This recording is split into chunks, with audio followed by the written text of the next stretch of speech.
definitely. Coming back in the locker room, you felt the buzz, felt an energy we haven't had in a while.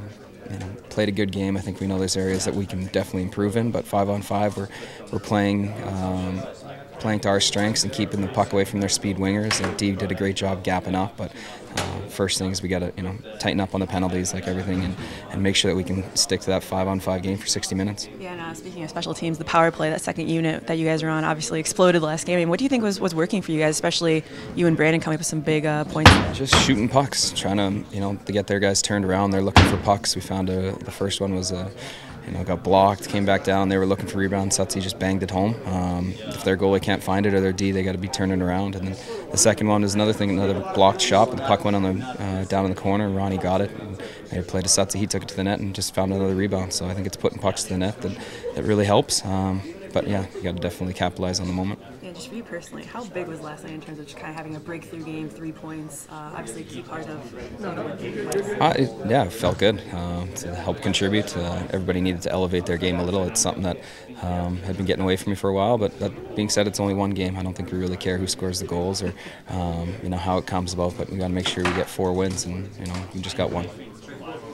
Good game I have said too, obviously. Yeah, no, there's a couple guys that it's obviously easy playing with on this team, but to go back out, and I think anytime you have success, you feel a little more confident, and Sid getting a couple goals I think makes that everyone feel a little more comfortable, and we're going to put up more goals than 1 or 2 a night.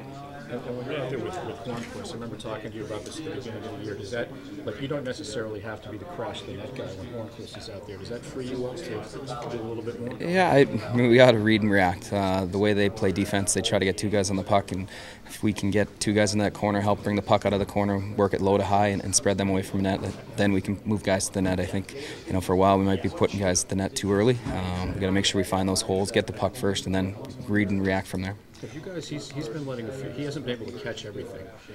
Is that maybe a credit to you guys with that traffic in front, or? Yeah, you know what? I think a lot of our shots their D are well positioned. They block a lot of shots. You got to just throw things at the net. You're not necessarily, trying to score maybe every shot. You're trying to bang it in for a rebound. You're throwing it at his feet. You're trying to get the puck just to the net, to the area where he can scramble and find the rebounds, and that's been working for us a little bit. I talked to somebody who sort of described the Pens play the last couple of games, especially last night, sort of like the Canadian Olympic model, which was take care of your own end, everyone's 200 feet. The goals will come. You don't need to score 4 or 5. You may only need to score 3 or 4. I mean, you were there. Do you think that's fair? Is there that sort of mentality or mindset on this team? I think next guy up's got to do his job. Everybody goes over the board. You try to do whatever you can to help make sure your team's going to be successful. We need to stay out of the penalty box. That's the huge thing that really disrupts our flow of the game. We like our game 5-on-5, and we want to keep the puck away from their speedy wingers and their D making plays. But yeah, I think if you can play that model where you next guy over the board, go do whatever you can and get off the ice, we should have a remedy for success. What kind of pick me up is it for the team when the second power play unit chips and 2 goals in a game like that? Yeah, I think it's big. I think maybe they overlooked some factors or things we want to do, but yeah, I mean, their shots on net, their rebounds, their guys going around the net. They're nothing pretty passes, big plays. It's just timely scoring and finding the rebounds. I think that's what most power plays simplify and try to do at any point. Chris, do you guys feel that maybe you turned the corner last night? Turn the corner? Yeah. I wouldn't think so, no. I think 1-1 series is a long way to go to win 3 more games. They're the best team in the league for a reason. They play hard, they adjust well, they play well on the road. We definitely can't be thinking we're ahead in this series at all. We've got to go out and play a 60-minute game.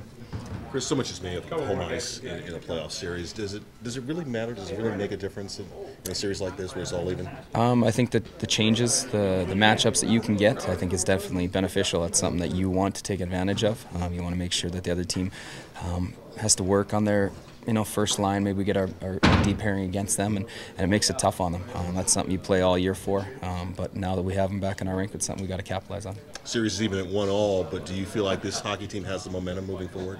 I think there's a little bit of confidence coming into our locker room last night after the game, thinking that we did things well. Still areas of improvement, make sure we stay out of the penalty box, but we got to take those positives and move them forward for tomorrow night.